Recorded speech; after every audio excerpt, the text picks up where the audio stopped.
നമസ്കാരം, good morning കേരളത്തിലേക്ക് എല്ലാ പ്രേക്ഷകർക്കും സ്വാഗതം. പേരുകേട്ട ഫ്രഞ്ച് പടയെ അക്ഷരാർത്ഥത്തിൽ പൂട്ടി സ്പെയിൻ ലോകകപ്പ് ഫൈനലിൽ. ബഹിരാകാശത്തെ ചരിത്രം കുറിച്ച് അനിൽ മേനോനും സംഘവും. ആദ്യം നോക്കാം പ്രധാന വാർത്തകൾ.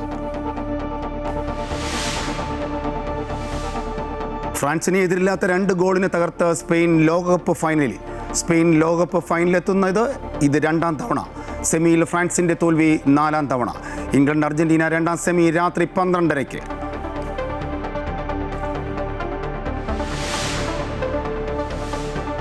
ഇറാൻ തുറമുഖങ്ങളിൽ വീണ്ടും ഉപരോധം തുടങ്ങി. അമേരിക്ക ഹോർമുസിൽ നിന്ന് പിൻവാങ്ങിയില്ല എങ്കിൽ ഇറാന്റെ ഊർജ്ജ പ്ലാന്റുകളും പാലങ്ങളും ഉടൻ ആക്രമിക്കുമെന്ന് അമേരിക്കയുടെ മുന്നറിയിപ്പ്. ടെഹ്റാനിലടക്കം തന്ത്രപ്രധാന മേഖലകളിൽ US വ്യോമാക്രമണം തുടരുന്നു. കുവൈറ്റിലെയും ബഹ്റിനിലെയും അമേരിക്കൻ ബേസുകൾ ലക്ഷ്യമിട്ട് തിരിച്ചടിച്ച് ഇറാൻ.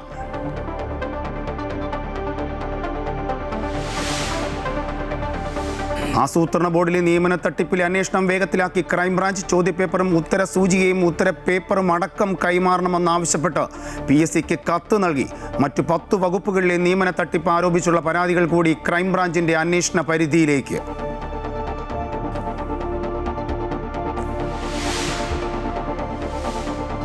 വിവാദ പദ്ധതിയായ PM ശ്രീ നടപ്പാക്കുന്നതുമായി ബന്ധപ്പെട്ട അന്തിമ തീരുമാനം ഇന്നത്തെ മന്ത്രിസഭാ യോഗത്തിൽ.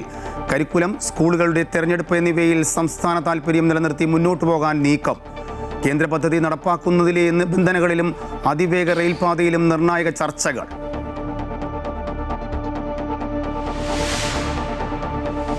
നെന്മാറ ഇരട്ടക്കൊലക്കേസിൽ പാലക്കാട് സെഷൻസ് കോടതിയുടെ ശിക്ഷാവിധി ഇന്ന്. പ്രതി ചെന്താമരയ്ക്ക് പരമാവധി ശിക്ഷ നൽകണമെന്ന് പ്രോസിക്യൂഷൻ.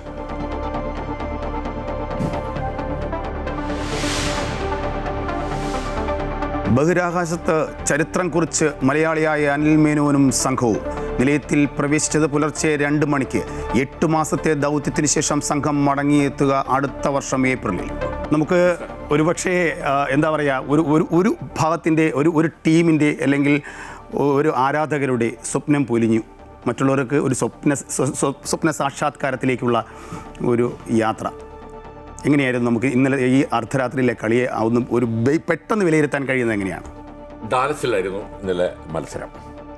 ഈ ലോകകപ്പിൻ്റെ ഒരുപക്ഷെ ഹോട്ട് ഫേവറേറ്റ്സ് എന്ന് നമ്മളൊക്കെ വിശേഷിക്കപ്പെടുന്ന ഫ്രാൻസ് ആയിരുന്നു ഒരു സ്ഥാനത്ത്.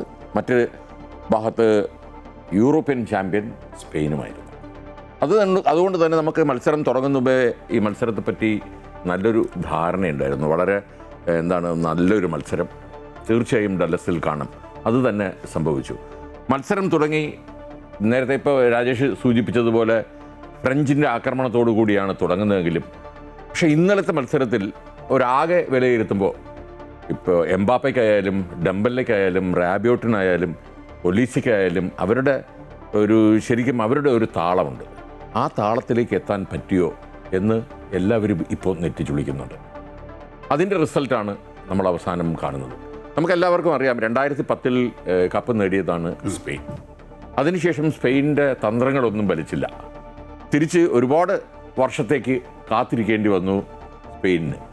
പക്ഷേ ഈ വർഷത്തെ സ്പെയിൻ ടീം നമ്മൾ കളികൾ എടുത്തു നോക്കിയാൽ ആകെ വഴങ്ങിയിട്ടുള്ളത് ഒരു ഗോളാണ് ഇതുവരെ.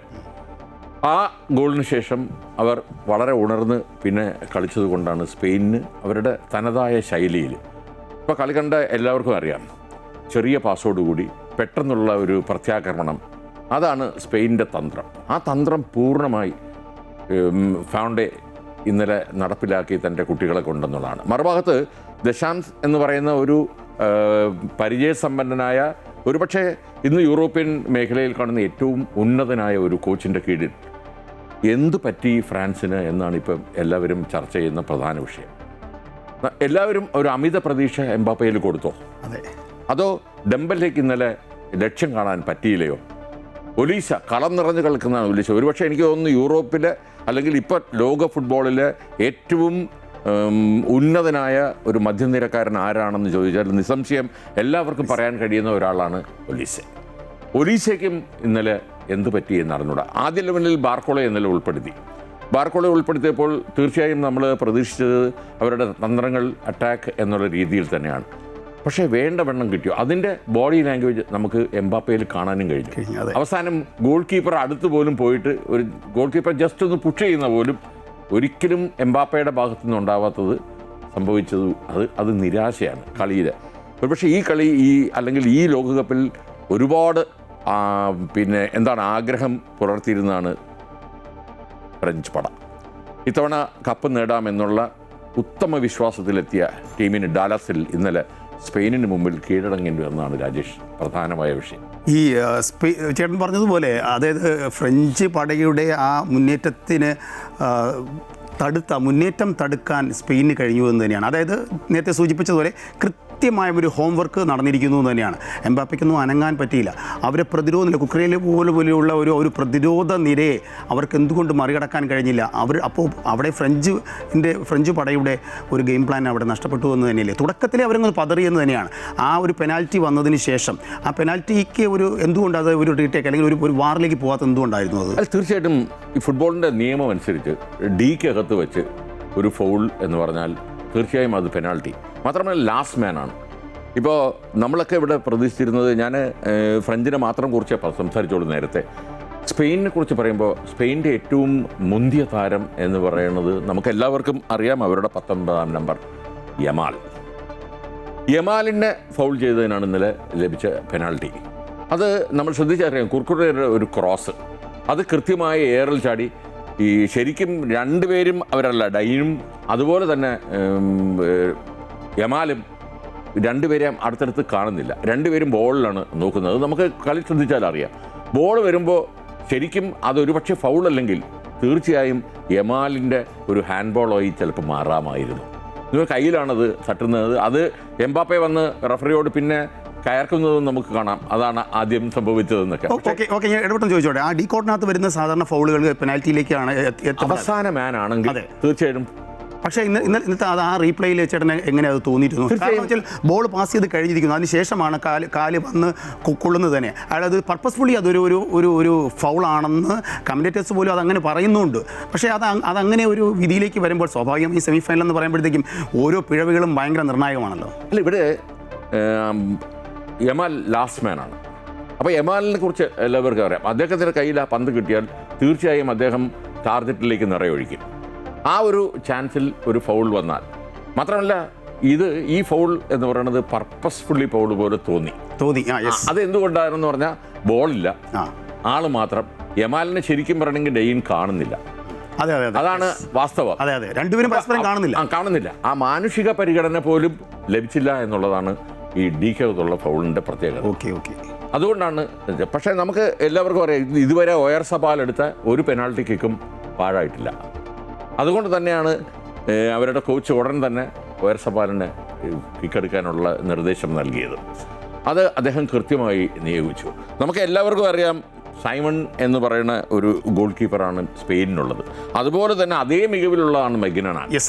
സൈമൻ്റെ പ്രതിരോധമായിരുന്നു ഇന്നലെ അവർക്ക് വിജയിക്കാനുള്ള ഒരു സാധ്യത. നമുക്ക് അതിലേക്ക് സൈമണിൻ്റെ കാര്യം കൂടി സൂചിപ്പിക്കേണ്ടതുണ്ട്. അതുകൊണ്ട് നമുക്ക് ഇന്നത്തെ മത്സരത്തിൻ്റെ മറ്റൊരു പ്രധാന വിഷയം എന്ന് പറഞ്ഞാൽ, ഇന്നലെ രാത്രിയൊക്കെ ഉറക്കൊഴിഞ്ഞ കളി കണ്ടവരുടെ ഒരു ആവേശമാണ് തിരുവനന്തപുരത്ത്. തീർച്ചയായിട്ടും തിരുവനന്തപുരത്ത് എബിയാണ് പോയി ആ ആവേശങ്ങൾ പ്രേക്ഷകരിലേക്ക് എത്തിക്കുന്നത്. എന്തായാലും ഈ അർജൻറ്റീനയുടെ കളി കാണാൻ മാത്രമല്ല അല്ലേ, സ്പെയിനും ഫ്രാൻസിൻ്റെയും കളി കാണാനും ആൾക്കാരുണ്ടായിരുന്നു. നമുക്ക് ആ ദൃശ്യങ്ങൾ കണ്ടതിന് ശേഷം മടങ്ങി വരാം.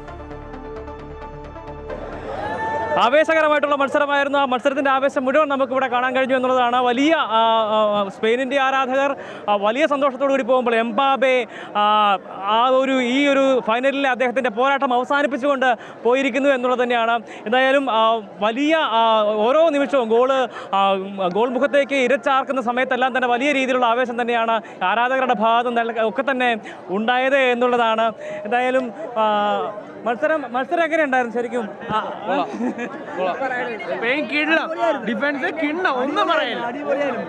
എംബാപ്പെ ഇത്തവണ ഒന്നും ചെയ്യാൻ പറ്റിയില്ല. എംബാപ്പെ ഫോമല്ല, ഫോം പോയി. എംബാപ്പെ ഫോമില്ലല്ലോ, ഫോം പോയി. സ്പെയിൻ തന്നെയാണല്ലോ. ഇനിയിപ്പോ നാളെ ഒരു മത്സരം കൂടെ ഉണ്ടേ. അർജന്റീന അർജന്റീന തോക്കും. അപ്പോൾ അങ്ങനെയാണ് വലിയ ആവേശങ്ങൾ, വലിയ ആവേശം.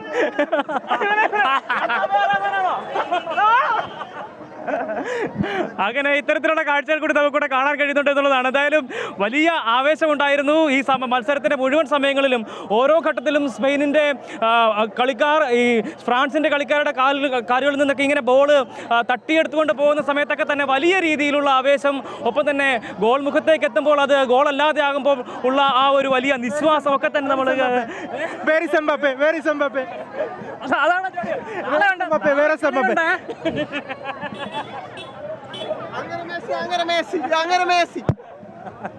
അപ്പോൾ ഇങ്ങനെ നാളത്തെ മത്സരം കൂടിയാണ് ഇതിൻ്റെ ഒരു ആവേശം എന്ന് പറയുന്നത്. എന്തായാലും നമ്മൾ കഴിഞ്ഞ തവണ കണ്ടതുപോലെ ആ മത്സരത്തിൻ്റെ ഫൈനൽ അത് ഇത്തവണയും ആവർത്തിക്കും എന്ന ഒരു ഘട്ടത്തിൽ ആ ഒരു വിശ്വാസമായിരുന്നു ആരാധകർക്കൊക്കെ തന്നെ ഉണ്ടായിരുന്നത്. എന്നാൽ മത്സരം കണ്ടോ, എങ്ങനെയുണ്ടായിരുന്നു? കൊള്ളായിരുന്നു. അണ്ണനും പോയി തമ്പിയും പോയി. അണ്ണനും പോയി തമ്പിയും പോയി എന്നുള്ള കമന്റുകളൊക്കെയാണ് വരുന്നത്. എന്തായാലും നാളെ ഇവിടെ ഇംഗ്ലണ്ടിന്റെ ജേഴ്സിക്ക് വേണ്ടി അടിയായിരിക്കും. ഇപ്പോൾ യവന്മാർ എന്തായാലും 2022 തൊട്ട് അർജന്റീനന്റെ എതിരെ കളിക്കുന്ന എല്ലാ ടീമും ഒരു ആയി. ഇപ്പോൾ അതാണ്ട് അണ്ണനും പോയി, അനിയനും പോയി, എല്ലാവരും പോയി. ഇനി നമ്മൾ എബിയാണത്. ഇവിടെ നിങ്ങൾക്ക് ഇന്നലെ രാത്രി എബി പോയി കളി കണ്ടു, ബിഗ് സ്ക്രീനിൽ കണ്ടിട്ട് അതിൻ്റെ റെസ്പോൺസ് എടുത്താണ്. പക്ഷേ ആ അർജന്റീനയുടെ കളിയുടെ ആവേശമൊന്നും ഇപ്പോൾ ഇല്ല അല്ലേ? പലരും ഈ കളിയെക്കുറിച്ച് പറയുമെങ്കിൽ പോലും പ്രതീക്ഷിച്ചിട്ടുണ്ടാവില്ല അവർ സ്പെയിൻ ജയിക്കുമെന്ന് പോലും. അതിന് വളരെ റെസ്പോൺസ് നമുക്ക് മനസ്സിലാക്കാൻ വേണ്ടിയിട്ട് നമ്മൾ പറഞ്ഞു വന്ന സൈമണിൻ്റെ കാര്യമായിരുന്നു. ഒരുപക്ഷെ ആ സൈമൺ എത്ര സേവുകൾ ചെയ്തിരുന്നു എന്ന് നമുക്കൊന്ന് ആലോചിക്കുമ്പോൾ സ്വാഭാവികമായും നോക്കുമ്പോൾ അങ്ങനെയാണെങ്കിൽ ഫ്രഞ്ച് പടയുടെ ആ ഗോളിയെ നമുക്ക് കുറ്റം പറയേണ്ടി വരുന്നു എന്നുള്ളത് തന്നെയാണ്. അതായത് ആ കളി മൊത്തം നിരീക്ഷിക്കും പോലും ഒരു 2 ഗോളെങ്കിലും എത്ര ഗോൾ ഷോട്ടുകൾ തന്നെ പിന്നെ ഫ്രഞ്ചിനായിരുന്നു. ഫസ്റ്റ് ഹാഫിൽ തന്നെ 5 ചാൻസ് കിട്ടിയിട്ടുണ്ട്. അവർക്ക് 2 മാത്രമേ കിട്ടിയുള്ളൂ. ആ പെനാൽറ്റിയിൽ കൂടെയാണ് തകർന്നു പോകുന്നത്. നമുക്ക് ആ ഗോളിയുടെ പിന്നെ ആ ഒരു കരുത്തിനെ എങ്ങനെ നമുക്ക് കാണാൻ കഴിയും? തീർച്ചയായും സ്പെയിനിൻ്റെ 26 പേരുടെ ലിസ്റ്റിലുള്ള 3 ഗോൾ കീപ്പർമാരുണ്ട്. ഈ 3 ഗോൾ കീപ്പർമാരും ഒന്നിനൊന്ന് മികച്ചതാണ്. യൂറോപ്യൻ മേഖലയുടെ അരങ്ങ് വാഴുന്ന 3 ഗോൾ കീപ്പർമാർക്കാണ് അവർക്കുള്ളത്. അതിൽ അവർക്ക് നറുക്ക് വീണത് സൈമണാണ്. സൈമൺ അതുകൊണ്ടാണ് തന്നെയാണ് സൈമൺ ഈ ആദ്യം മുതൽ ലോകകപ്പിലെ ഈ മത്സരങ്ങളിൽ ഈ കാവൽ ഭടനായി അവിടെ നിൽക്കുന്നത്. അദ്ദേഹത്തിൻ്റെ പ്രധാന ഒരു കാര്യം എന്ന് പറഞ്ഞാൽ എതിർപക്ഷത്തു നിന്ന് ആര് വന്നാലും മൂവ്മെൻറ്റ് നേരത്തെ മനസ്സിലാക്കി ആ സൈഡിലേക്ക് മൂവ് ചെയ്യാനുള്ള ഒരു അസാമാന്യ കഴിവ്. ഇടയ്ക്ക് ഹാഫ് ടൈം കഴിഞ്ഞപ്പോൾ ഡീകോട്ടിന് പുറത്തിറങ്ങി. അതെ, പുറത്തിറങ്ങി വന്നു. ഇവരെല്ലാം ഇപ്പം രാജേഷ് ഈ ഗോൾ കീപ്പർമാരെ എല്ലാം നമ്മൾ നോക്കിയാൽ ഒരുപക്ഷെ ഈ ലോകകപ്പ് ഗോൾ കീപ്പർമാരുടെ ലോകകപ്പായി മാറിയോ എന്ന് പോലും സംശയിക്കും. നമ്മൾ നേരത്തെ കണ്ടിട്ടുള്ള കുഞ്ഞൻ ടീമിൽ പോലെ കാർബോവേദയുടെ വസീഞ്ഞോ എന്ന ഗോൾ കീപ്പർ, ആ ഗോൾ കീപ്പറിൻ്റെ സേവൊക്കെ നമ്മുടെ മനസ്സിൽ ഇപ്പോഴും മായാതെ നിൽപ്പുണ്ട്. അത് ആ പക്ഷത്താണ് ഇപ്പോൾ സൈമൺ നമ്മൾ പ്രതീക്ഷിക്കുന്നത്. ഇന്നലെ സൈമൺ ഒരു ലാസ്റ്റ് ഡിഫൻസ് ആയിട്ടാണ് ഇന്നലെ കളിക്കുന്നത്. ഇപ്പോൾ ഒരു പുറത്തിറങ്ങി വന്ന് അദ്ദേഹം പന്ത് ഡ്രിബിൾ ചെയ്ത് പോലും പാസ് ചെയ്യുന്ന രീതികൾ ഇപ്പോൾ എല്ലാ ഗോൾ കീപ്പർമാരും ഇപ്പം അങ്ങനെയാണ് ചെയ്യാറ്. മാത്രമല്ല നമ്മളൊക്കെ പണ്ട് ഗോൾ കിക്ക് എടുക്കുന്നത് കണ്ടിട്ടുണ്ട്. ഒരു ഗോൾ കീപ്പ് ലോങ് റേഞ്ചായിട്ട് അടിച്ചു കൊടുക്കുന്നത്. ഇപ്പം അതില്ല. ഫുട്ബോളിൽ പാസ്സാണ് അവിടെ നിന്ന് തൊട്ട് തുടങ്ങുന്നത്. ഫ്രം ദ വേർഡ് ഗോ അവർ പാസ് ചെയ്താണ് കളിക്കുന്നത്. അപ്പോൾ ആ ഒരു കളി മികവിൽ സൈമൺ എന്ന് പറഞ്ഞ ആൾ ഏറ്റവും വില കൂടിയ ഗോൾ കീപ്പറാണ്. അതെ അതെ അതെ. ഇനി നമ്മൾ സ്പെയിനിലേക്ക് വന്നാൽ സ്പെയിനിൻ്റെ ഡിഫൻസ് ഇന്നലെ നമ്മൾ വളരെ പ്രത്യേകത നോക്കുന്നത്, നമുക്കെല്ലാം അറിയാം കൂബറാസി എന്ന ഒരു ഡിഫൻസിൻ്റെ ബാഴ്സലോണയുടെ ഈ 19 വയസ്സ് മാത്രം പ്രായമുള്ള ഒരു പ്ലെയറാണ് കൂബറാസി. എന്തുകൊണ്ടാണ് അദ്ദേഹത്തെ ഈ വലിയ വില കൊടുത്ത് ബാഴ്സലോണ തങ്ങളുടെ നിരയിലേക്ക് നിർത്തിയത് എന്ന് കാണിച്ചു തരുന്ന ഒരു പ്ലെയറാണ് അദ്ദേഹം. 2 പേരാണ് ബാഴ്സലോണ നിരയിലുള്ള 2 ചെറുപ്പക്കാർ. ഒന്ന് യമാൽ, മറ്റൊന്ന് കുബറാസിയാണ്. അതുപോലെ തന്നെ കുബറാസിയുടെ കൂടെ നേരത്തെ രാജേഷ് സൂചിപ്പിച്ചു കുർക്കുറേല ശരിക്കും ഫോർവേഡാണോ ഇന്നലത്തെ മത്സരത്തിൽ എനിക്ക് ആദ്യം ഡൗട്ട് വന്നു. ഫോർവേഡ് ആണോ ബാക്ക്വേർഡ് ആണോ അല്ലെങ്കിൽ ബാക്കിലാണോ ഫ്രണ്ടിലാണോ മധ്യനിരയിലാണോ കളിക്കുന്നതെന്ന് പോലും. എംബാപ്പയുടെ ഒരു ഗോൾ പോസ്റ്റിലേക്കുള്ളത് കുർക്കുറയുടെ കാലിൽ തട്ടിയാണ് പുറത്തു പോകുന്നത്. അതാണ് അവരുടെ ഡിഫൻസിൽ കുക്കുറേല, ലാപ്പറോട്ടെ, കൂബറാസി, പോറോ, ഈ 4 പേർ ശരിക്കും ഒരുമിച്ചുള്ള ഡിഫൻസ്. അത് എംബാപ്പയെയും കൂട്ടരെയും, എംബാപ്പയെ, ഡെംബലെ, ഒളീസ, റാബിയോട്ട് മുതലായവരെ അവരുടെ ഏരിയയിലേക്ക് എത്തിക്കാൻ സാധിച്ചില്ല. അതായിരുന്നു ഇന്നലെ സ്പെയിനിൻ്റെ പ്രധാന തന്ത്രം. യെസ്, നമുക്ക് ആ ആവേശം, അതായത് തിരുവനന്തപുരത്തെ ആവേശത്തെ പോലെ തന്നെ കോഴിക്കോടത്തെ ആവേശം, അതായത് മലബാറിലെ ഏറ്റവും കൂടുതലും കോഴിക്കോട് മലപ്പുറം ഭാഗത്താണല്ലോ. കോഴിക്കോട് നിന്നുള്ള ആവേശങ്ങൾ രാകേഷ് പങ്കുവയ്ക്കുന്നുണ്ട്. എന്തായാലും ഇന്നലെ രാത്രി എത്രത്തോളം ഏതൊക്കെ തരത്തിലുള്ള ഫ്രാൻസിനാണോ അല്ലെങ്കിൽ സ്പെയിനാണോ ഏറ്റവും കൂടുതൽ ആരാധകർ ഉണ്ടായിരുന്നതെന്നുള്ളത് നമുക്ക് ആ ആവേശം കണ്ടതിന് ശേഷം മടങ്ങി വരാം.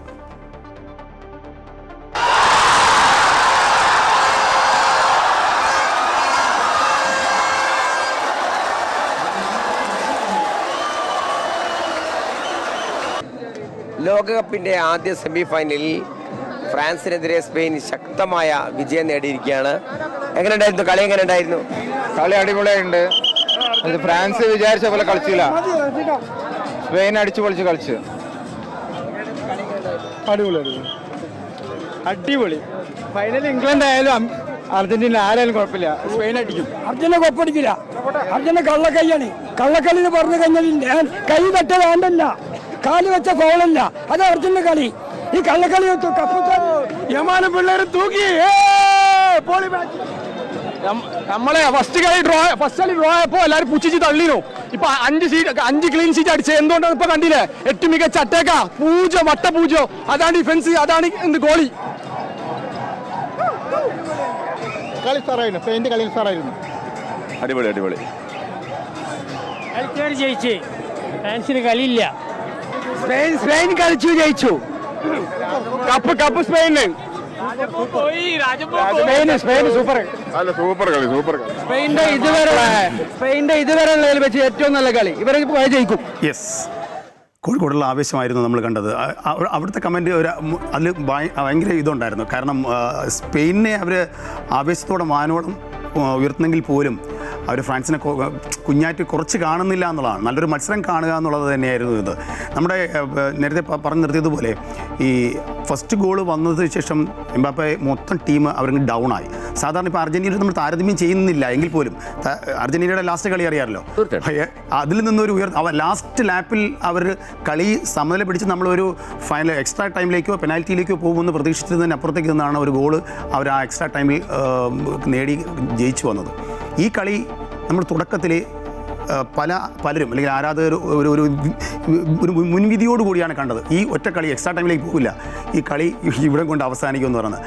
ആ പെനാൽറ്റി ഷൂട്ടിലൂടെ ഗോൾ നേടി ആ പഴി ഫ്രാൻസ് ഡൗൺ ആയതിനു ശേഷം സ്പെയിൻ്റെ മുന്നേറ്റം ഒന്നുകൂടി ഡെവലപ്പായി എന്നുള്ളതാണ്.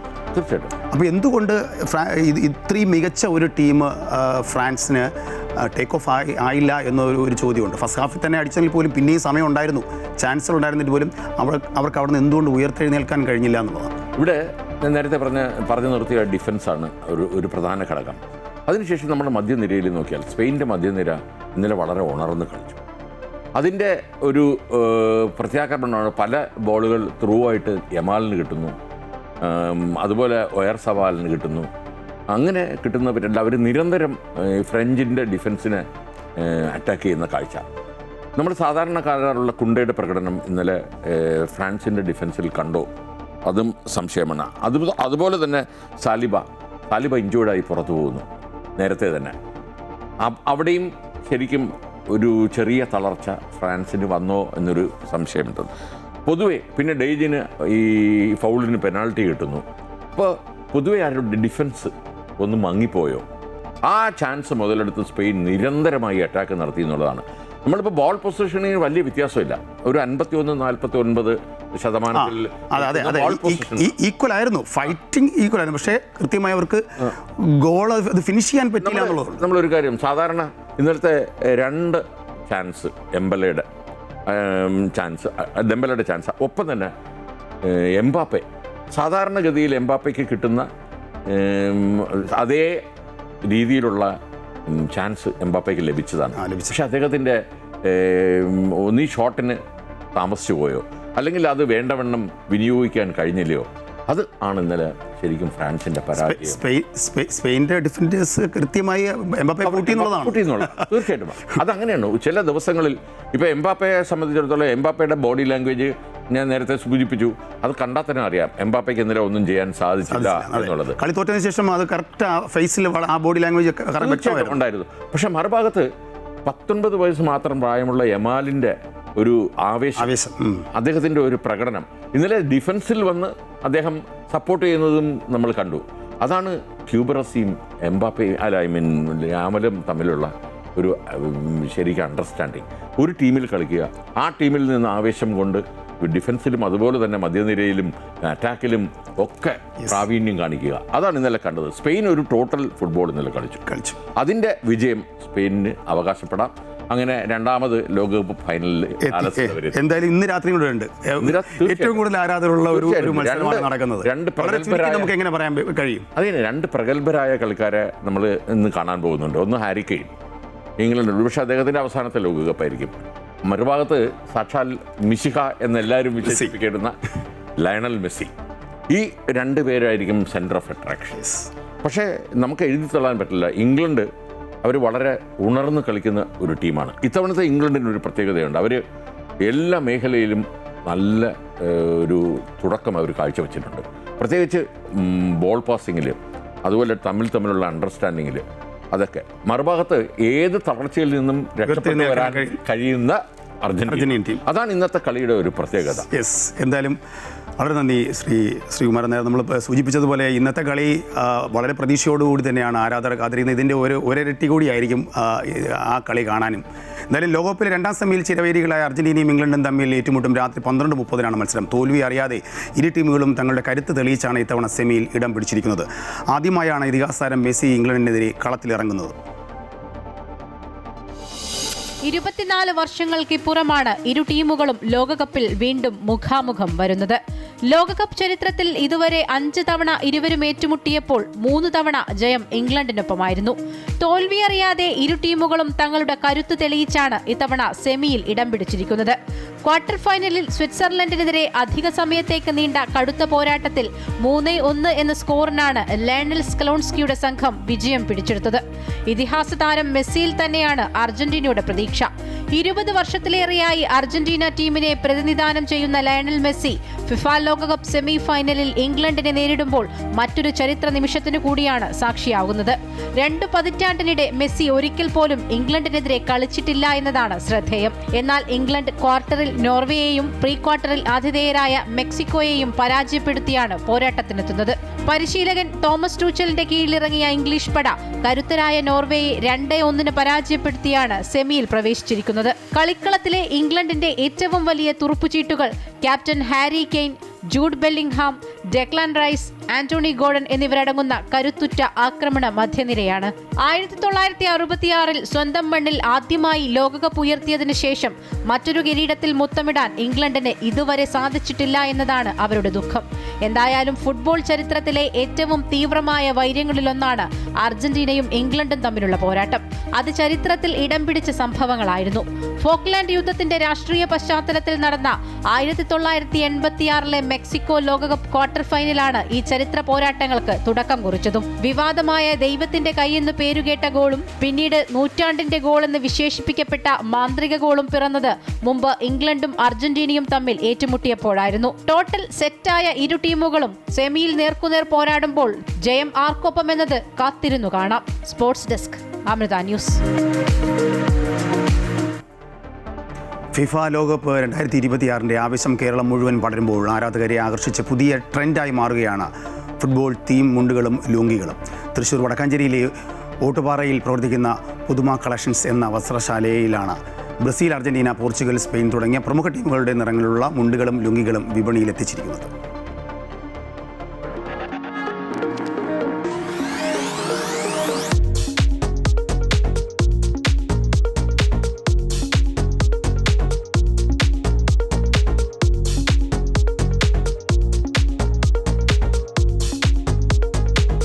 ജേഴ്സികളിൽ ഒതുങ്ങിയിരുന്ന ഫുട്ബോൾ ആവേശം കേരളത്തിന്റെ പരമ്പരാഗത വേഷമായ മുണ്ടിലേക്കും എത്തിയതോടെ ആരാധകർ വലിയ ആവേശത്തോടെയാണ് ഇവ വാങ്ങുന്നത്. ടീമുകളുടെ നിറങ്ങളിലുള്ള മുണ്ടുകൾക്ക് പുറമെ മെസ്സി, റൊണാൾഡോ തുടങ്ങിയ സൂപ്പർ താരങ്ങളുടെ പേരിലുള്ള മുണ്ടുകളും പ്രത്യേക ഓർഡറായി ഇവിടെ ലഭ്യമാണ്. മുണ്ടിനൊപ്പം അതേ ടീമിന്റെ ജേഴ്സിയും ഉൾപ്പെടുത്തിയ കോംബോ പാക്കുകളും വിൽപ്പനയ്ക്കുണ്ട്.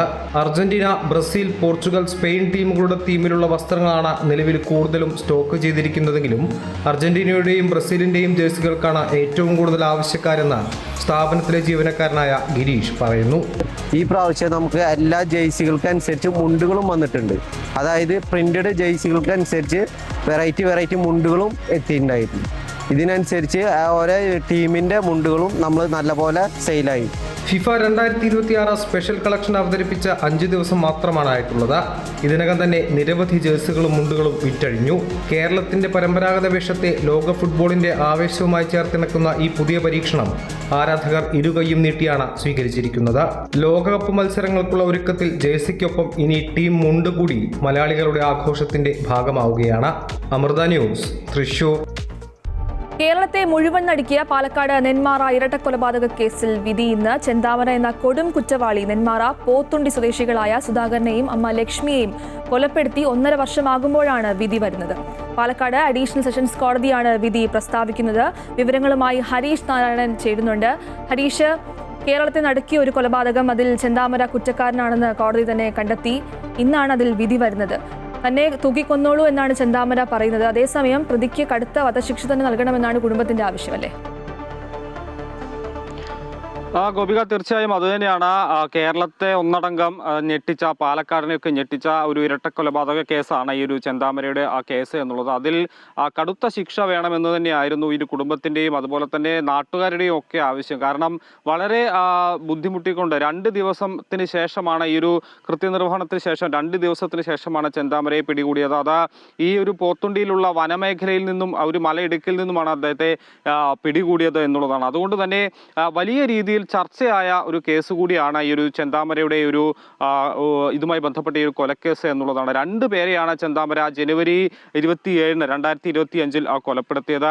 സുധാകരനും അമ്മ ലക്ഷ്മിയും, ഈ പോത്തുണ്ടി സ്വദേശി നെന്മാറ സ്വദേശികളായ 2 പേരെ കൊലപ്പെടുത്തുന്ന ഒരു സാഹചര്യമുണ്ടായി. 2019 ഈ സുധാകരന്റെ ഭാര്യ സജിതയെയും ഇത്തരത്തിൽ ഇയാൾ കൊലപ്പെടുത്തിയിട്ടുണ്ട്. ഇത് ഒരു കുടുംബ വൈരാഗ്യമാണ്, അല്ലെങ്കിൽ ഇയാളുടെ ഈ ഒരു കുടുംബ പ്രശ്നങ്ങൾക്ക് കാരണം ഈ സുധാകരനും കുടുംബവുമാണ് എന്നുള്ളൊരു ചിന്തയിലാണ് ഇത്തരത്തിലൊരു ക്രൂരമായ കൊലപാതകം നടത്തിയത്. ഈ കൊലപാതകത്തിന് ശേഷം അതിനുപയോഗിച്ച കത്തിയൊക്കെ പോലീസ് കണ്ടെടുത്തിരുന്നു. വലിയ രീതിയിൽ 2 ദിവസത്തെ തിരച്ചിലിനൊടുവിലാണ് ഈ ഒരു മലയിടുക്കിൽ നിന്നും അന്ന് ഈ ചെന്താമരയെ കണ്ടെത്തിയത് എന്നുള്ളതാണ്. ഇതിൻ്റെ ഈ കേസിൻ്റെ ഒരു നാൾവഴികൾ നോക്കുകയാണെങ്കിൽ ഫെബ്രുവരി 18 ഈ ഒരു പ്രതി ചെന്താമരയുടെ ആദ്യ കേസിലെ ജാമ്യം റദ്ദാക്കിയത്. അതായത് 2019 പോത്തുണ്ടി സ്വദേശി സജിതയെ കൊലപ്പെടുത്തിയ കേസിലാണ് റദ്ദാക്കിയത്. അതിനുശേഷം 2022 ജാമ്യത്തിലിറങ്ങിയ ഇയാൾ ഈ ജാമ്യ വ്യവസ്ഥ ലംഘിച്ചുകൊണ്ട് പോത്തുണ്ടിയിൽ തന്നെ തുടരുകയായിരുന്നു. അപ്പോഴും ഇവരെ കൊലപ്പെടുത്തുക എന്ന ലക്ഷ്യത്തോടു കൂടി തന്നെയാണ് ഈ ജാമ്യ വ്യവസ്ഥ ലംഘിച്ചുകൊണ്ട് ഇയാൾ പോത്തുണ്ടിയിൽ തുടർന്നത് എന്നുള്ളതാണ് ഏറ്റവും പ്രധാനപ്പെട്ട കാര്യം. മാർച്ച് 3 ഈ ഒരു കേസിൽ സാക്ഷികളുടെ രഹസ്യമൊഴി എടുത്തിട്ടുണ്ടായിരുന്നു. ഈ Chittur judicial first class magistrate കോടതിയിലാണ് ഈ ഒരു ഇത്തരത്തിലുള്ള കേസ് അന്ന് നിലനിന്നിരുന്നത്. അതിനുശേഷം മാർച്ച് 25 കുറ്റപത്രം സമർപ്പിക്കുന്നത്. അത് വിപുലമായ 480 പേജുള്ള ഒരു കുറ്റപത്രമാണ് അന്ന് സമർപ്പിച്ചത്. അതിൽ ഏകദേശം 132 സാക്ഷികളെയാണ് അന്ന് ഉണ്ടായിരുന്നത്. ഇതിൽ 4 സാക്ഷികൾ കൂറുമാറുന്ന ഒരു സാഹചര്യത്തിലേക്കും പോയിട്ടുണ്ട്. ഫെബ്രുവരി 23 മുതൽ മെയ് 6 വരെ ഈ ഒരു വിചാരണ നീണ്ടുനിന്നു. ഈ 132 സാക്ഷികളിൽ 4 പേർ കൂറുമാറുന്ന ഒരു സാഹചര്യത്തിലേക്ക് പോയി. ഇതാണ് ഈ ഒരു കേസിന്റെ നാൾവഴി പരിശോധിക്കുകയാണെങ്കിൽ നമുക്ക് പറയാൻ സാധിക്കുന്നത്. ഒപ്പം തന്നെ ഈ ഇന്നത്തെ ഒരു വിധി ഏറ്റവും നിർണായകമാണ്. കാരണം ഇത് കേരളത്തെ മൊത്തം നടുക്കിയ, പാലക്കാടിനെയൊക്കെ വലിയ രീതിയിൽ ദുഃഖത്തിലാഴ്ത്തിയ ഒരു സംഭവമായിരുന്നു. അതായത് 2 പേരുടെയും അതിനിഷ്ഠൂരമായ ദാരുണമായ ഈ ഒരു കൊലപാതകം എന്നുള്ളത്. അതുകൊണ്ട് തന്നെ പരമാവധി ശിക്ഷ ഇയാൾക്ക് വാങ്ങിച്ചു നൽകണമെന്നുള്ളത് കുടുംബത്തിന്റെ കൂടി ആവശ്യമാണ്. ഒപ്പം നാട്ടുകാരും അത്തരത്തിൽ തന്നെയാണ്. ഇതിൽ നേരത്തെ സൂചിപ്പിച്ച പോലെ തന്നെ തൂക്കിക്കൊന്നുള്ളൂ എന്നുള്ള ചില കമന്റുകളൊക്കെ. ഹരീഷ്, നെന്മാറ ഇരട്ട കൊലപാതക കേസിൽ വിധി ഇന്നാണ്. ചെന്താമരയ്ക്ക് എന്ത് ശിക്ഷയാണ് കോടതി നൽകുക എന്ന് ഇന്നറിയാം. ഹരീഷാണ് വിവരങ്ങൾ പങ്കുവച്ചത്. വിവാദ പദ്ധതിയായ PM ശ്രീ സംസ്ഥാനത്ത് നടപ്പിലാക്കുന്നതുമായി ബന്ധപ്പെട്ട് മന്ത്രിസഭാ യോഗം ഇന്ന് തീരുമാനമെടുത്തേക്കും. മന്ത്രിസഭാ ഉപസമിതിയുടെ റിപ്പോർട്ട് യോഗത്തിൽ ചർച്ചയാകും. കേന്ദ്ര പദ്ധതി നടപ്പിലാക്കുന്നതിൽ എന്തൊക്കെ നിബന്ധനകൾ നിശ്ചയിക്കണം എന്നതിലും അന്തിമ തീരുമാനം സ്വീകരിക്കും. പദ്ധതിയുമായി ബന്ധപ്പെട്ട് UDF-ൽ വ്യത്യസ്ത അഭിപ്രായവും ഉയരുന്നുണ്ട്. പദ്ധതി ഉപേക്ഷിക്കണമെന്നാണ് ഒരു വിഭാഗത്തിന്റെ നിലപാട്. തടഞ്ഞുവച്ചിരിക്കുന്ന ഫണ്ട് നിയമപരമായി നേടിയെടുക്കണമെന്നും നേതാക്കൾ ആവശ്യപ്പെടുന്നു. ലീഗ് നിലപാട് വ്യക്തമാക്കണമെന്നും തീരുമാനത്തെ UDF പിന്തുണയ്ക്കണമെന്നും ആവശ്യപ്പെടുന്നവരുമുണ്ട്. നിലവിലെ സാഹചര്യത്തിൽ പദ്ധതിയിൽ നിന്ന് പിൻവാങ്ങേണ്ട എന്നാണ് മുഖ്യമന്ത്രിയുടെ തീരുമാനം. കരിക്കുലം, സ്കൂളുകളുടെ തെരഞ്ഞെടുപ്പ് എന്നിവയിൽ സംസ്ഥാന താൽപര്യം നിലനിർത്തി മുന്നോട്ടു പോകാനാണ് നീക്കം. അതേസമയം അതിവേഗ റെയിൽപാതയുടെ നിർണായക തീരുമാനങ്ങളും ഇന്ന് ചേരുന്ന മന്ത്രിസഭാ യോഗത്തിൽ ഉണ്ടായേക്കുമെന്നാണ് സൂചന.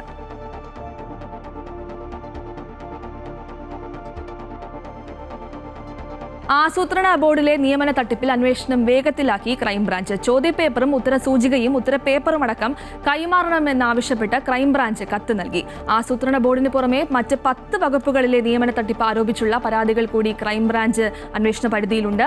വരും ദിവസങ്ങളിൽ ഈ പരാതിക്കാരുടെ കൂടി മൊഴി ക്രൈംബ്രാഞ്ച് എടുക്കുന്നുണ്ട്. വിവരങ്ങളുമായി എബി ചേരുന്നുണ്ട് തിരുവനന്തപുരത്ത് നിന്നും. എബി, ഈ നിലവിൽ ക്രൈംബ്രാഞ്ച് അന്വേഷണവുമായി സഹകരിക്കാൻ തന്നെയാണ് PSCയുടെ തീരുമാനം. എന്നാൽ ഈ ക്രൈംബ്രാഞ്ച് ആവശ്യപ്പെടുന്ന എല്ലാ രേഖകളും PSC കൈമാറുമോ എന്നാണ് അറിയേണ്ടതല്ലേ?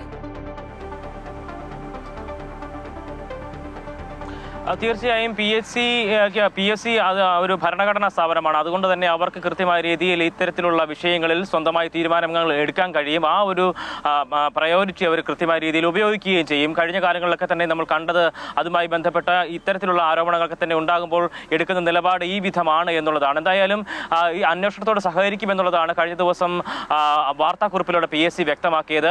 എന്തായാലും ഈ പരീക്ഷയുടെ ചോദ്യപേപ്പർ, ഉത്തരക്കടലാസ് ഉൾപ്പെടെയുള്ള കാര്യങ്ങളൊപ്പം തന്നെ ഇന്റർവ്യൂ ബോർഡിൽ ഉണ്ടായിരുന്നവർ ആരൊക്കെയാണ്, മൂല്യനിർണ്ണയം നടത്തിയവർ ആരൊക്കെയാണ് തുടങ്ങിയിട്ടുള്ള കാര്യങ്ങളൊക്കെ തന്നെയാണ് വിജിലൻസ് ചോദിച്ചിരിക്കുന്നത്. അതിനൊക്കെയും കൃത്യമായിട്ടുള്ള മറുപടി ഉണ്ടാകുമോ എന്നതാണ് കാത്തിരുന്ന് കാണേണ്ട ഒരു കാര്യമെന്ന് പറയുന്നത്. എന്തായാലും ഈ ആസൂത്രണ ബോർഡിലെ കേസ് മാത്രമല്ല, വിഷയം മാത്രമല്ല, മറിച്ച് വിവിധങ്ങളായിട്ടുള്ള വകുപ്പുകളിൽ ഇത്തരത്തിലുള്ള നിയമനങ്ങളിൽ ഉണ്ടായിട്ടുള്ള വിഷയങ്ങളൊക്കെ തന്നെയും പരാതികളായി ഉയർന്നു വരുന്ന സ്ഥിതി നിലവിലുണ്ട്.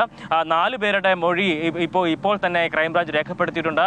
ബാക്കിയുള്ള 10ഓളം വരുന്ന നിയമനങ്ങളുമായി ബന്ധപ്പെട്ടും ഇത്തരത്തിലുള്ള ആക്ഷേപങ്ങൾ ഉയരുന്ന പശ്ചാത്തലത്തിൽ ആ പരാതിക്കാരുടെ കൂടി മൊഴി രേഖപ്പെടുത്തിക്കൊണ്ട് തന്നെ മുന്നോട്ട് പോവുക എന്നുള്ളതാണ് ക്രൈംബ്രാഞ്ചിന്റെ തീരുമാനവും നിലപാടും എന്ന് പറയുന്നത്. എന്തായാലും ഈ ക്രൈംബ്രാഞ്ച് ആവശ്യപ്പെട്ടിരിക്കുന്ന രേഖകളൊക്കെ തന്നെയും വളരെ വേഗം ഏതൊക്കെ രേഖകളാണ് ഇനി കൈമാറാനുള്ളത്, അല്ലെങ്കിൽ കൈമാറാൻ കഴിയുക തുടങ്ങിയുള്ള കാര്യങ്ങളാണ് അത് നിയമോപദേശത്തിന്റെ അടിസ്ഥാനത്തിലായിരിക്കും PSC നിർവഹിക്കുക. ഗോപിക. ശരി, ആസൂത്രണ ബോർഡിലെ നിയമന തട്ടിപ്പിൽ അന്വേഷണം വേഗത്തിലാക്കിയിരിക്കുകയാണ് ക്രൈംബ്രാഞ്ച്. എബിയാണ് വിവരങ്ങൾ നൽകിയത്. വിയറ്റ്നാമിൽ വിനോദസഞ്ചാര ബോട്ട് മറിഞ്ഞുണ്ടായ ദുരന്തത്തിൽ മരിച്ച കൊല്ലം കൊട്ടാരക്കര സ്വദേശികളായ AC തോമസിനും ഭാര്യ ലൊവേനി തോമസിനും നാടിന്റെ യാത്രാമൊഴി. കൊട്ടാരക്കര ജൂബിലി മന്ദിര ചാപ്പലിൽ പൊതുദർശനത്തിന് ശേഷം മാർത്തോമ പള്ളിയിൽ ഇന്ന് സംസ്കാര ചടങ്ങുകൾ നടക്കും. വിവരങ്ങളുമായി കൊല്ലത്ത് നിന്നും സുധീഷ് കുമാർ ചേരുന്നുണ്ട്. സുധീഷ്, എപ്പോഴായിരിക്കും ഈ സംസ്കാര ചടങ്ങുകൾ നടക്കുക? സംസ്കാര ചടങ്ങുകൾ ഇപ്പോൾ സമയക്രമം അനുസരിച്ച് ക്രമീകരിച്ചിരിക്കുന്ന വൈകിട്ട് 4 മണിയോടെയാണ്.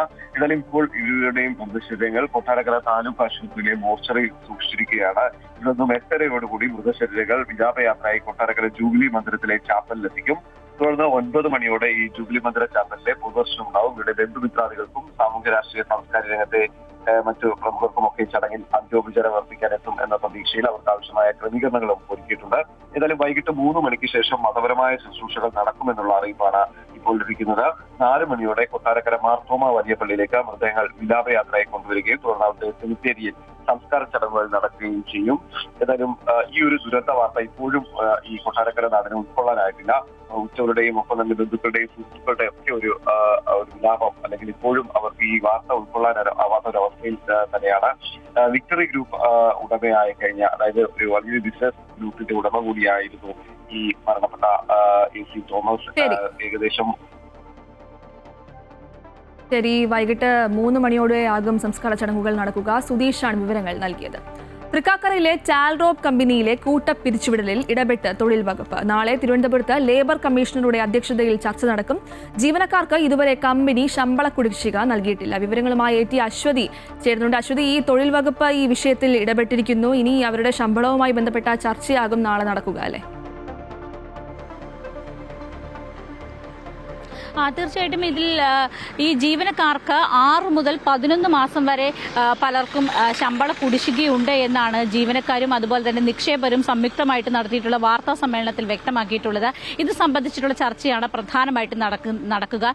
ഈ ജീവനക്കാർക്ക് പലപ്പോഴും ഈ പ്രയോറിറ്റി അടിസ്ഥാനത്തിലാണ് കമ്പനി ഒരു പ്രയോറിറ്റി ലിസ്റ്റ് ഉണ്ടാക്കി അതിന്റെ അടിസ്ഥാനത്തിലാണ് കമ്പനി ശമ്പളം നൽകിക്കൊണ്ടിരുന്നത്. അല്ലാതെ കൃത്യമായിട്ടുള്ള ശമ്പളം ആർക്കും ലഭിച്ചിരുന്നില്ല. ഇതിന് ശേഷമാണ് കൂട്ടപ്പിരിച്ചുവിടലിലേക്ക് കടന്നത്. ഇതാണ് വാർത്തയായത്. മാത്രമല്ല, ഈ കമ്പനിയുടെ നിക്ഷേപകരും രംഗത്തെത്തിയിരുന്നു, കമ്പനിക്കെതിരെ രംഗത്തെത്തിയിരുന്നു. ഈ നിക്ഷേപകരിൽ നിന്ന് വാങ്ങിയ പണം തിരികെ ലഭിക്കുകയോ അതിന്റെ ലാഭം ലഭിക്കുകയോ ഒന്നും തന്നെ ചെയ്തിട്ടില്ല. മാത്രമല്ല, വലിയ രീതിയിലുള്ള തട്ടിപ്പുകളും ഇതിന് പിന്നിൽ നടക്കുന്നുണ്ട്, കള്ളപ്പണ ഇടപാടുകൾ അടക്കം നടക്കുന്നുണ്ട് എന്നാണ് നിക്ഷേപകരുടെ പ്രധാനപ്പെട്ട ആക്ഷേപം. ഇത് സംബന്ധിച്ച് കേന്ദ്ര അന്വേഷണ ഏജൻസികളായിട്ടുള്ള NIA-ക്കും അതുപോലെ തന്നെ ED-ക്കും പരാതി നൽകാനുള്ള ഒരു തയ്യാറെടുപ്പിലുമായിരുന്നു ഈ നിക്ഷേപകരും മറ്റും. എന്തായാലും ഈ വിഷയത്തിൽ കഴിഞ്ഞ ദിവസം കമ്പനി ഉടമയുടെ ഒരു വോയിസ് ക്ലിപ്പും പുറത്തു വന്നിരുന്നു.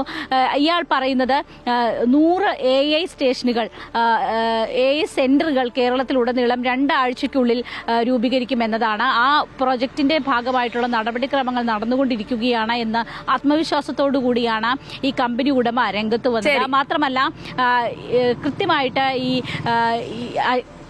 അന്വേഷണം നടക്കട്ടെ എന്നും ഇയാൾ പറയുന്നുണ്ട്. ഗോപിക, ശരി, ജീവനക്കാരുടെ ശമ്പള കുടിശ്ശിക, സെറ്റിൽമെന്റ് എന്നിവയൊക്കെ നാളെ ചർച്ച ചെയ്യും. അശ്വതിയാണ് വിവരങ്ങൾ നൽകിയത്.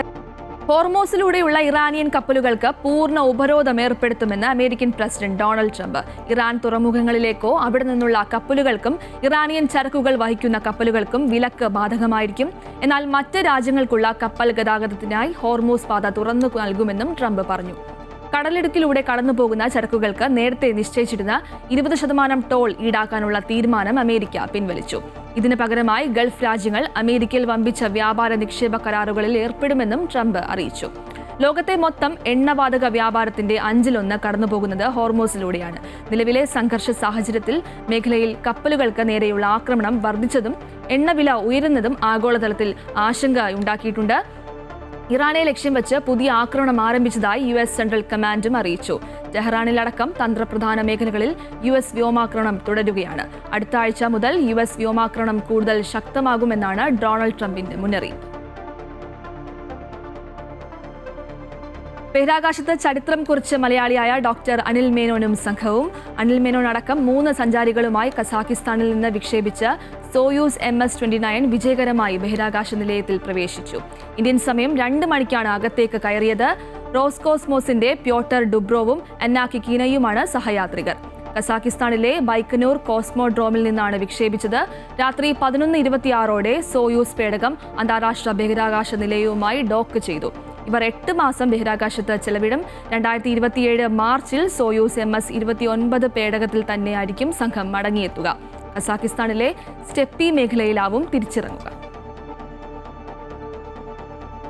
വടകര കാഫിർ സ്ക്രീൻഷോട്ട് കേസിലെ പ്രതി ജിതിൻ ഭാസ്കറിന്റെ ജാമ്യം റദ്ദാക്കണമെന്ന് ആവശ്യപ്പെട്ടുകൊണ്ടുള്ള പ്രത്യേക അന്വേഷണ സംഘത്തിന്റെ ഹർജി ഇന്ന് കോടതി പരിഗണിക്കും. വടകര ജുഡീഷ്യൽ മജിസ്ട്രേറ്റ് കോടതിയാണ് ഹർജി പരിഗണിക്കുക. ജാമ്യവ്യവസ്ഥ ലംഘിച്ച് ജിതിൻ 2 കേസുകളിൽ പ്രതിയായി. കൂടാതെ ഫേസ്ബുക്കിലൂടെ അന്വേഷണ സംഘത്തെ വെല്ലുവിളിക്കുകയും ചെയ്തിരുന്നു.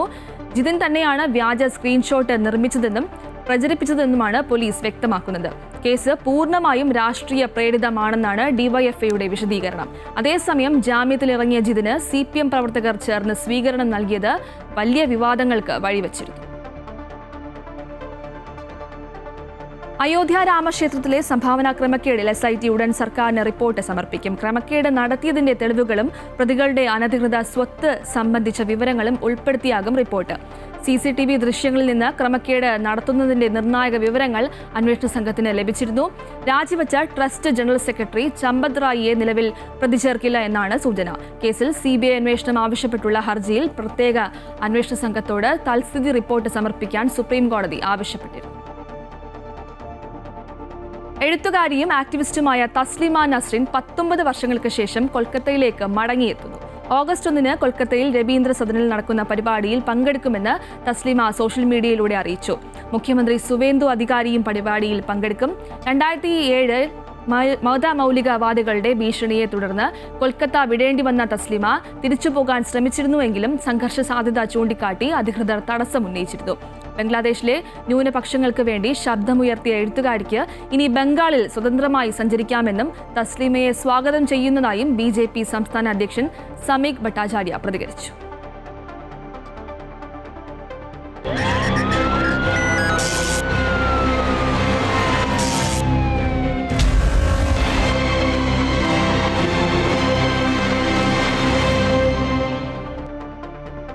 സംസ്ഥാന സർക്കാർ ലഹരിക്ക് എതിരെ ഓപ്പറേഷൻ തൂഫാനുമായി മുന്നോട്ടു പോകുമ്പോൾ ലഹരി വിമുക്ത കേന്ദ്രങ്ങൾ കൂടെ ആരംഭിക്കേണ്ടതിന്റെ പ്രാധാന്യം ഓർമ്മപ്പെടുത്തുകയാണ് മാനസിക ആരോഗ്യ രംഗത്തെ വിദഗ്ധർ. വീര്യം കുറഞ്ഞ മദ്യവും തൂഫാനും ഒന്നിച്ച് നടപ്പിലാക്കുന്നത് പ്രായോഗികമല്ല എന്നും ഇവർ ചൂണ്ടിക്കാണിക്കുന്നു. ഓപ്പറേഷൻ തൂഫാന്റെ ഭാഗമായി സംസ്ഥാനത്ത് ഒരു ദിവസം തന്നെ നിരവധി അറസ്റ്റുകളാണ് നടക്കുന്നത്. ലഹരി കേസിൽ പിടികൂടി ജയിലിലടച്ചാലും പിന്നീട് ഇവർ ജാമ്യം നേടി ലഹരിയുടെ വഴിയിൽ തന്നെ ഉണ്ടാകും. ലഹരി വിമുക്തിയാണ് ലക്ഷ്യമെങ്കിൽ ലഹരി വിമുക്ത കേന്ദ്രങ്ങളിൽ പിടികൂടുന്നവരെ എത്തിക്കുകയാണ് വേണ്ടതെന്ന് മാനസികാരോഗ്യ വിദഗ്ധർ പറയുന്നു. ചെറിയ ശിക്ഷാ കാലാവധിക്ക് ശേഷം വീണ്ടും ലഹരിയുടെ ഇരകളായി തുടരുന്ന സാഹചര്യം ഒഴിവാക്കാൻ സർക്കാർ തന്നെ മുൻകൈയെടുക്കണമെന്ന് മാനസികാരോഗ്യ വിദഗ്ധൻ ഡോക്ടർ PN സുരേഷ് കുമാർ പറഞ്ഞു. ഓപ്പറേഷൻ തൂഫാൻ്റെ കൂടെ നമുക്ക് ഈ ലഹരിയുടെ സ്രോതസ്സിനെ നമ്മൾ കണ്ടുപിടിച്ച് വേട്ടയാടി നശിപ്പിക്കുകയും ഇല്ലായ്മ ചെയ്യുകയും അതിൻ്റെ കൂടെ തന്നെ ഈ ലഹരി ഉപയോഗിക്കുന്ന ആളുകളെ നമ്മൾ ഈ ജയിലിൽ നിന്ന് മാറ്റി അവർക്ക് പുറത്തു പോകാൻ പറ്റാത്ത രീതിയിൽ ഉള്ള ലഹരി വിമോചന കേന്ദ്രങ്ങളിൽ അവരെ ആക്കുകയും അവർക്ക് അതിന് വേണ്ട ശാസ്ത്രീയമായിട്ടുള്ള ചികിത്സ ഓരോ പഞ്ചായത്തിലും പഞ്ചായത്തിൻ്റെ ആ ഒരു ബഡ്ജറ്റിൽ നമുക്ക് ഇത്തരത്തിലൊരു വിമോചന കേന്ദ്രം സ്ഥാപിക്കുവാനും ഒരു ചെറിയ സ്റ്റാഫോട് കൂടി ഇത്ര കേന്ദ്രം സ്ഥാപിക്കാനായിട്ട് ചെറിയൊരു തുക ബഡ്ജറ്റിൽ വകയിരുത്തുകയാണെങ്കിൽ നമുക്ക് ഈ ഒരു ഇപ്പോഴുള്ള ഈ തൂഫാൻ എന്നുള്ള ഓപ്പറേഷൻ തൂഫാൻ്റെ മുന്നോട്ടുള്ള പോക്ക് വളരെ വിജയകരമായിട്ട് പോകുന്നുണ്ട്. പക്ഷേ ഇത്തരത്തിലൊരു ചികിത്സ കൂടി ഇതിൽ കൂടെ ഏർപ്പെടുത്തി കഴിഞ്ഞാൽ തീർച്ചയായിട്ടും ഈ നമ്മുടെ ഉദ്ദേശം വളരെ വിജയകരമായിട്ട് മുന്നേറും എന്നുള്ളതാണ് എനിക്ക് തോന്നുന്നത്. ഒരു വശത്ത് തൂഫാനും മറുവശത്ത് വീര്യം കുറഞ്ഞ മദ്യവും നൽകാനുള്ള ശ്രമം ഒന്നിച്ച് മുന്നോട്ടു പോകില്ല. വീര്യം കുറഞ്ഞ മദ്യം വ്യാപകമാവുന്നതോടെ ലഹരി വിമുക്തി എന്ന ആശയം തന്നെ അപ്രസക്തമാകുമെന്നും മാനസികാരോഗ്യ വിദഗ്ധർ ചൂണ്ടിക്കാട്ടുന്നു. ഈ വീര്യം കുറഞ്ഞ മദ്യം എന്നുള്ളത് പറയുന്നത് നമ്മുടെ സമൂഹത്തിനെ ലഹരിയിലേക്ക് നയിക്കാനുള്ള ഒരു സ്റ്റെപ്പിംഗ് സ്റ്റോണാണ്, ഒരു പാതയായിട്ടത് മാറും. അതുകൊണ്ട് വീര്യം കുറഞ്ഞാലും വീര്യം കൂടിയാലും മദ്യം തന്നെയാണ്. നമ്മുടെ സമൂഹത്തിൽ നിന്നും നമുക്ക് മദ്യാസക്തി മാറ്റിയെടുക്കണം, തുടച്ചു നീക്കണം വെച്ചെങ്കിൽ മദ്യത്തിൻ്റെ ലഭ്യത കുറയ്ക്കുകയും മദ്യം കഴിക്കുന്ന ആളുകളുടെ പ്രായപരിധി കൂട്ടുകയും അതിന് ടാക്സ് കൂട്ടുകയും ഒക്കെ അല്ലാതെ ലഭ്യത ഇത്ര ഈസി ആയിട്ട് കൊണ്ടുവന്നാൽ തീർച്ചയായിട്ടും കുറച്ച് വർഷങ്ങൾക്കുള്ളിൽ അതിൻ്റെ തിക്തഫലം നമ്മൾ അനുഭവിക്കുക തന്നെ ചെയ്യും. ഓപ്പറേഷൻ തൂഫാൻ പൂർണ്ണ അർത്ഥത്തിൽ വിജയിക്കണമെങ്കിൽ ലഹരിക്കടിമപ്പെട്ടവരെ സാധാരണ ജീവിതത്തിലേക്ക് എത്തിക്കുന്നതിനുള്ള നടപടികളാണ് സർക്കാർ സ്വീകരിക്കേണ്ടത്. അമൃത ന്യൂസ്, കോഴിക്കോട്. അമേരിക്കൻ സന്ദർശനത്തിന്റെ ഭാഗമായി അരിസോണയിൽ ഫീനിക്സിലെത്തിയ സ്വാമി അമൃത സ്വരൂപാനന്ദപുരിക്ക് ഭക്തിനിർമ്മരമായ സ്വീകരണം. ഇവിടെ സ്വാമിജിയുടെ നേതൃത്വത്തിൽ നടന്ന സത്സംഗത്തിലും ഭജനയിലും നിരവധി പേർ പങ്കെടുത്തു. അമ്മയുടെ കാരുണ്യവും സ്നേഹവും ഏറെ അനുഭവിച്ചറിഞ്ഞ ഒരു ശിഷ്യന്റെ സാമീപ്യം അരിസോണയിലെ ഫീനിക്സിലെ ഭക്തർക്ക് സമ്മാനിച്ചത് അവിസ്മരണീയമായ 2 ദിനരാത്രങ്ങളായിരുന്നു.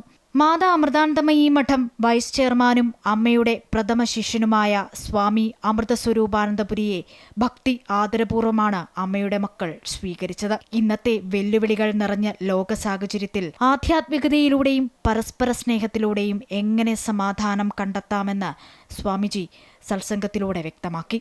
Do you know what the most powerful and unstoppable force?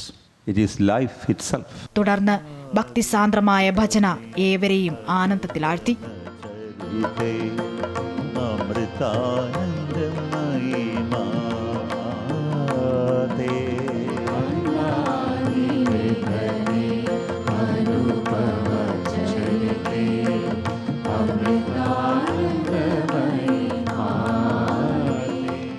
തുടർന്ന് നടന്ന ധ്യാനത്തിലും മറ്റു പരിപാടികളിലും നിരവധി പേർ പങ്കാളികളായി. News desk, Amrita news. സാഹസിക വിനോദസഞ്ചാരികളുടെ പ്രിയപ്പെട്ട ഇടമാണ് ഇടുക്കി പീരുമേട്ടിലെ സത്രം. വണ്ടിപ്പെരിയാറിൽ നിന്ന് സത്രത്തിലേക്കുള്ള ഓഫ് റോഡ് സവാരിയാണ് സഞ്ചാരികൾക്ക് ഏറെ പ്രിയം.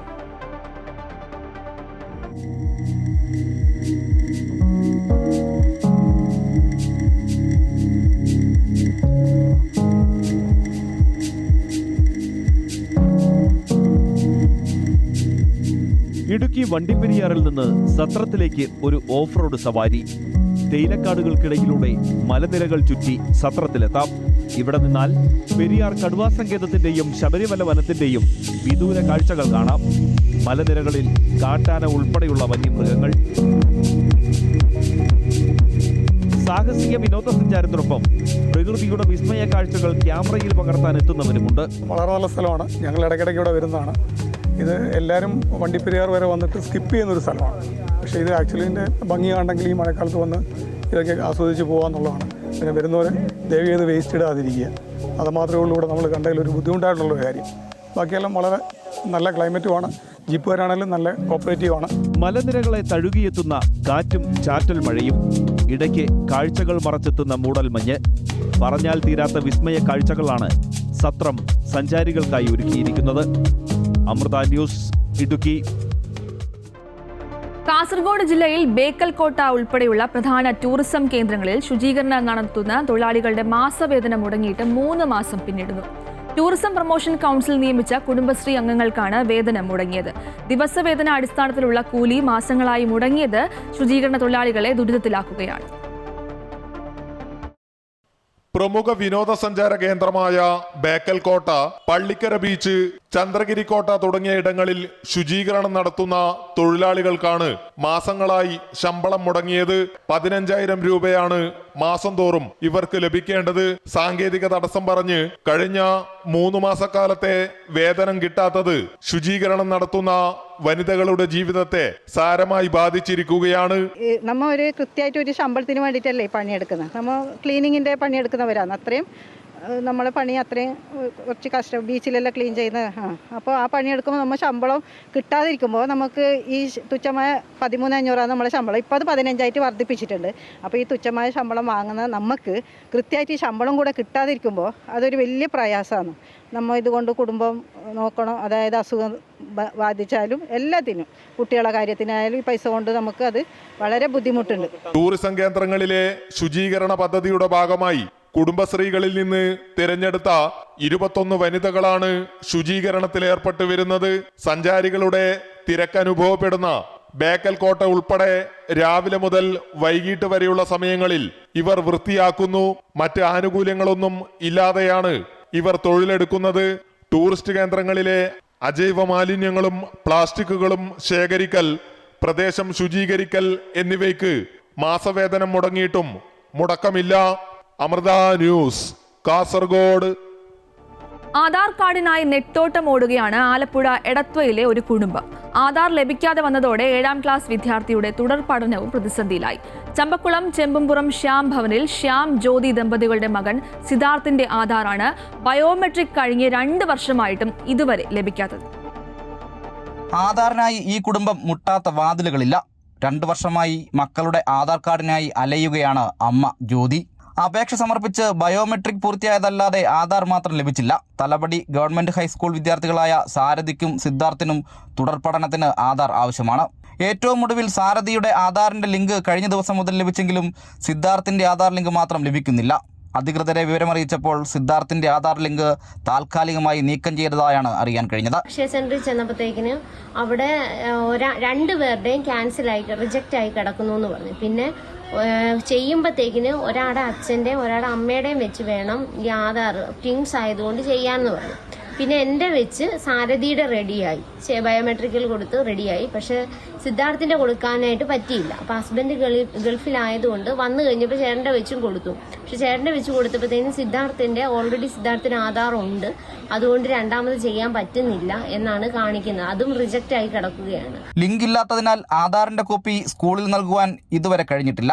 ഇരുവരുടെയും ആധാറിന്റെ കോപ്പി സ്കൂൾ അധ്യാപകർ ആവശ്യപ്പെടുകയും ചെയ്തു. ആധാറില്ലാത്തതിനാൽ സ്കൂളിലെ ആവശ്യങ്ങൾ മുടങ്ങി പഠനം പ്രതിസന്ധിയിലാകുന്ന സ്ഥിതിയാണ്. ആധികാരിക രേഖ എന്ന നിലയിൽ ആധാർ നമ്പർ ലഭ്യമാക്കുന്നതിൽ അധികൃതർ വേണ്ട ഇടപെടൽ നടത്തിയില്ലെങ്കിൽ പഠനം ഉൾപ്പെടെ ഒരു വിദ്യാർത്ഥിയുടെ ഭാവി കൂടിയാണ് പാതി വഴിയിൽ അവസാനിക്കുന്നത്. അമൃത ന്യൂസ്, ആലപ്പുഴ. മൊബൈൽ ആപ്പിലൂടെ പ്രവർത്തിക്കുന്ന അനൗൺസ്മെന്റ് സംവിധാനവുമായി Pala KSRTC depot. KSRTC trumpet എന്ന പുതിയ സംവിധാനം ഒരുക്കിയത് ഡിപ്പോയിലെ കണ്ടക്ടർ KM അരുണാണ്.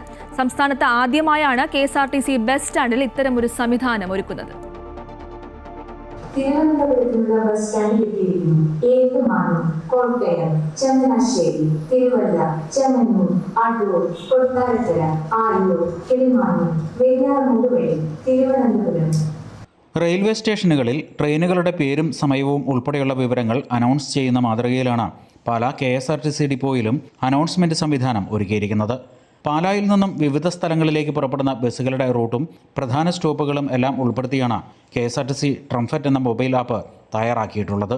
പാലാ ഡിപ്പോയിലെ തന്നെ കണ്ടക്ടറായ KM അരുൺ ആണ് മൊബൈൽ ആപ്ലിക്കേഷന് പിന്നിൽ പ്രവർത്തിച്ചത്. ഇവിടെ ഒരാൾ തന്നെയാണ് എല്ലാ കാര്യങ്ങളും കൈകാര്യം ചെയ്യുന്നത്. അപ്പോൾ അവരുടെ ബുദ്ധിമുട്ട് കണ്ടിട്ടാണ് ഇങ്ങനെ ഓട്ടോമാറ്റിക് ചെയ്യാമെന്നുള്ളൊരു ഐഡിയ തോന്നിയത്. അതിൻ്റെ പേരിലൊന്ന് ഇച്ചിരി പണിയെടുത്തപ്പോഴാണ് ഇങ്ങനെ ഒരു ആപ്പ് ഉണ്ടായി വന്നത്. ആൻഡ്രോയിഡ് സ്റ്റുഡിയോ ഉപയോഗിച്ച് തന്നെ ഉണ്ടാക്കിയത്. നമ്മുടെ ബേസിക്കായിട്ട് സോഫ്റ്റ്വെയർ ഡെവലപ്പ് ചെയ്യുന്നത് തന്നെ ഉണ്ടാക്കിയത്. ഇപ്പം പാലയിൽ ഏകദേശം എല്ലാ വണ്ടികളും തന്നെ ആഡ് ചെയ്തിട്ടുണ്ട്. അത് വണ്ടി ഐഡൻറ്റിഫൈ ചെയ്യുക, പ്രസ്തുത ബട്ടൺ ഞെക്കുക, അപ്പം അനൗൺസ്മെൻറ്റ് കേൾക്കുക. അങ്ങനെയാണ് അത് സെറ്റ് ചെയ്തിരിക്കുന്നത്. ഒരു അനൗൺസ്മെൻറ്റ് അതിൻ്റേതായ റൂട്ടുകൾ മലയാളത്തിൽ ടൈപ്പ് ചെയ്ത് കൊടുക്കുകയാണ്. ടൈപ്പ് കൊടുത്ത് കഴിയുമ്പോഴത്തേനും ഗൂഗിൾ വോയിസ് ഉപയോഗിച്ചാണ് നമ്മളത് ടെക്സ്റ്റിനെ സ്പീച്ചായിട്ട് കൺവേർട്ട് ചെയ്യുകയാണ് ചെയ്യുന്നത്. ഇവിടെ ഇപ്പം വിജയമാണ്, അതുകൊണ്ട് അടുത്ത ഡിപ്പോളൊക്കെ വിളിക്കുന്നുണ്ട്. ഡിപ്പോയിലെ സൗണ്ട് സിസ്റ്റവുമായി ബന്ധിപ്പിച്ചിരിക്കുന്ന ആപ്പിൽ ബന്ധപ്പെട്ട സർവീസിൻ്റെ ലക്ഷ്യസ്ഥാനം തിരഞ്ഞെടുക്കുമ്പോൾ ഗൂഗിൾ വോയിസ് സാങ്കേതിക വിദ്യ ഉപയോഗിച്ച് ബസ്സിൻ്റെ റൂട്ടും മറ്റ് പ്രധാന വിവരങ്ങളും വ്യക്തമായി അനൗൺസ് ചെയ്യും. ഇതിലൂടെ ബസ്സുകളുടെ വിവരങ്ങൾ എളുപ്പത്തിൽ യാത്രക്കാർക്ക് മനസ്സിലാക്കാൻ സാധിക്കും. 11 വർഷം മുമ്പാണ് KSRTC കണ്ടക്ടറായി അരുൺ ജോലിയിൽ പ്രവേശിക്കുന്നത്. മുമ്പ് കമ്പ്യൂട്ടർ ടെക്നീഷ്യനായിരുന്ന അരുൺ ദീർഘനാളത്തെ ആലോചനകൾക്കും പരിശ്രമങ്ങൾക്കും ഒടുവിലാണ് ആപ്പ് വികസിപ്പിച്ചെടുത്തത്. മറ്റ് ഡിപ്പോകൾക്കും പ്രയോജനപ്പെടുത്താവുന്നതാണ് പുതിയ അനൗൺസ്മെൻറ്റ് സംവിധാനമെന്നാണ് KSRTCയിലെ മറ്റ് ജീവനക്കാരും പറയുന്നത്. അമൃത ന്യൂസ്, കോട്ടയം.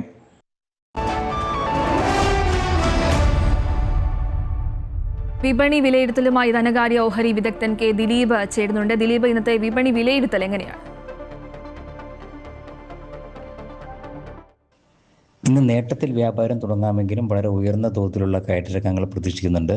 കഴിഞ്ഞ ദിവസവും വിപണിയിൽ ഏറ്റക്കുറച്ചുകൾ പ്രകടമായിരുന്നു. ഇന്നലെ വലിയൊരു നഷ്ടത്തിൽ വ്യാപാരം അവസാനിപ്പിക്കുകയും ചെയ്തു. യു എസ് ഇറാനുമായുള്ള സംഘർഷാവസ്ഥയിൽ അയവ് വരാത്തതും എണ്ണവിലയിൽ പെട്ടെന്നുണ്ടായിട്ടുള്ള വർധനവുമാണ് ഇന്നലെ വിപണിയെ നഷ്ടത്തിലേക്ക് നീക്കിയത്. മിക്ക വിപണികളിലും നഷ്ടം തന്നെയായിരുന്നു. ഇന്നിപ്പോൾ ഏഷ്യൻ വിപണികളിൽ പലതിലും നേട്ടത്തിൽ വ്യാപാരം പുരോഗമിക്കുന്നതുകൊണ്ട് തന്നെ ഇവിടെ നേട്ടത്തിലായിരിക്കും വ്യാപാരം തുടങ്ങുക. എങ്കിലും 24,000 എന്ന നിലവാരത്തിന് മുകളിൽ തന്നെയാണ് മുൻനിര സൂചിയായി നിഫ്റ്റിയിൽ വ്യാപാരം അവസാനിപ്പിച്ചത്. വരും ദിവസങ്ങളിലും ഈ ഒരു നിലവാരം വളരെ പ്രധാനവുമാണ്.